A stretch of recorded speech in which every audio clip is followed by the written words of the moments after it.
Wait, Conda, where are you going? I thought your wounds were still healing. You shouldn't be training so soon, should you? You'll hurt yourself. It's not your concern. No, but are you making it yours?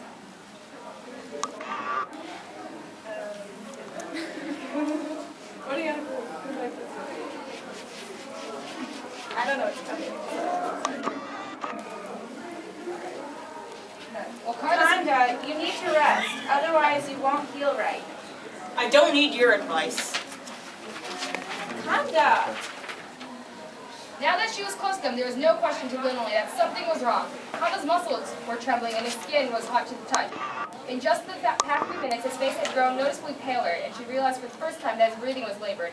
He made no protest, even as she placed her slender hands supportively under his forearm and behind his elbow. He appeared slightly disoriented, his expression stiffened. Lobby. The redhead blinked, then understood. Pleasant distance between them with a few long strides, he arched his eyebrows and ducked amicably under Conda's other arm, wrapping his own about the older boy's back. Before she released his elbow, Lindley felt Conda go rigid, hissing through his teeth as he shot a venomous glare at the redhead beside him. Pang of guilt fluttered within her. There were many things that Conda loathed. Being touched was definitely one of them, especially by someone he didn't like, which of course was most everybody. However, just from their brief contact, Lindley could tell that he was much weaker at the moment than he wanted them to think. So at a loss what else to do, she appealed to the young bookman to help. For despite his consistently surly attitude, she cared about her childhood friend. And though she was probably far stronger than most girls her age, she wasn't certain that she possessed enough upper body strength to hold him up if he completely collapsed. However, she was sure that Lobby, on the other hand, did. Thus, she was willing to deal with Conda's resentment in favor of ensuring that he remained upright. Hey, easy there. You know, I wouldn't have bothered you if I'd known you were sick. 2 or 3 different expressions floated across Conda's face, as though he was trying to decide which part of Lobby's statement to dispute first. Finally, he growled, regaining his balance.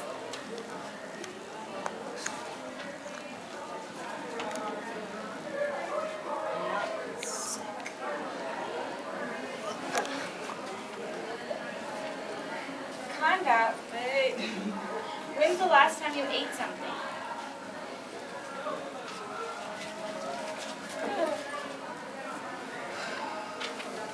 Not hungry. Lily's heart sank, her expression growing increasingly anxious as he realized that judging from the incredibly sudden onslaught of symptoms she was witnessing, he had probably been fighting this illness for a while now, perhaps even a couple of days.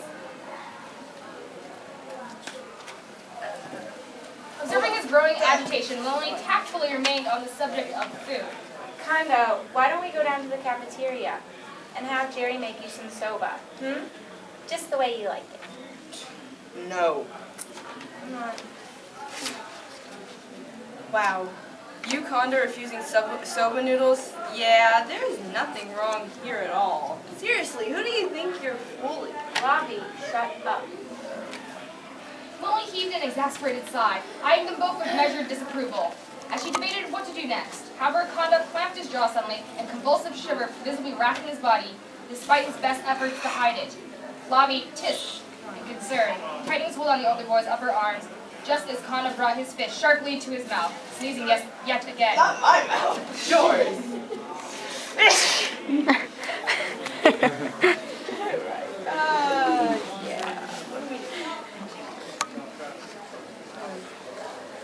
Hey, so I was on my way up to the quarters level. Do you guys want to come with me? Lobby gave her a strange look, then raised his eyebrows slightly in understanding as Conda pulled away from him again, responding with a sullen but affirmative grunt. Lindley smiled, nodding once before leading the way to the stairs. The 3 of them tripped up some stone steps in relative silence, alternating between 2 abreast and all side by side. Conda made it almost 2 flights before stumbling again, at which point Lobby and Lindley took turns, steadying him the rest of the way. He was not all pleased by this, but did not refuse it either. Steady. Conda's room happened to be closer to the stairwell than Lindley's. In fact, that she had been well aware of the entire time. Lobby had, of course, caught on to her intentions by now, and so the 2 of them smoothly came to a stop before his door as soon as they reached it. Lindley was currently the one guiding Conda, Lobby trailing behind his hands in his pockets. As they stopped, he stepped forward, tugging the misappropriated hair tie from his pocket with an apologetic grin. Upon noting that Conda was coughing again, he offered it to Lindley instead, rubbing the back of his neck. Sorry about that. Thank you. Don't mention it. Well, I better go make sure Gramps isn't looking for me. See ya. Feel better, you. Hey, you just got back from Germany, right? You must be exhausted. So, when did you get in? Last night? This morning. Is that all? Willie shook her head, stepping forward. Before he could protest, she stepped up behind him to sweep his straggled locks back out of his face, combing gently through some of the tangles with her fingers, before gathering it all up into a ponytail at the nape of his neck. Tying it up with the tie, she spoke up again as she worked.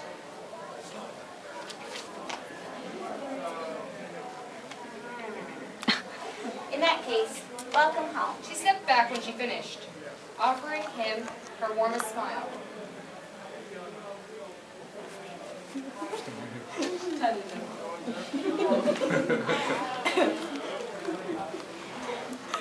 There. Kana narrowed his eyes at her, as though he was considering whether or not to respond, or not. Finally, however, he looked away and pranced about in a tutu. What? That's not it! He turned his back on her, moving as if to enter his room, but the rotating motion seemed to get him again, for he paused once more, leaning warily on the frame in spite of himself, and maybe dropped down to the ground. No. Alan, do it right. Hey, We're almost done. hey, I just wanted to finish him off.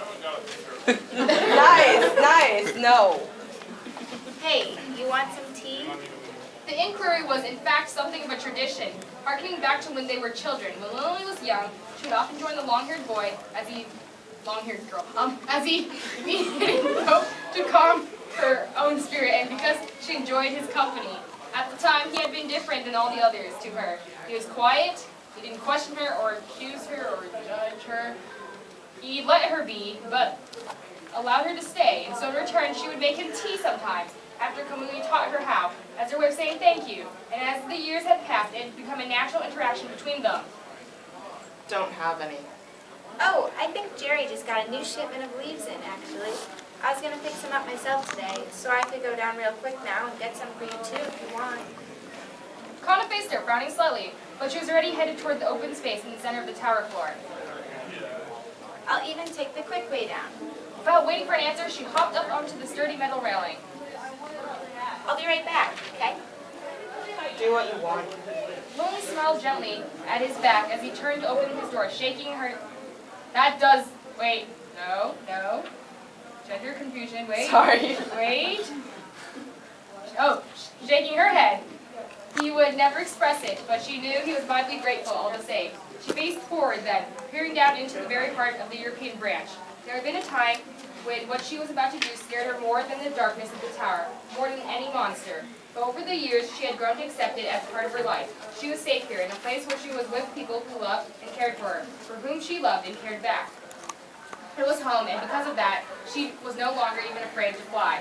She straightened, curling her toes inside the cold metallic flash she always wore, and smiled as well as she gazed down into the open space.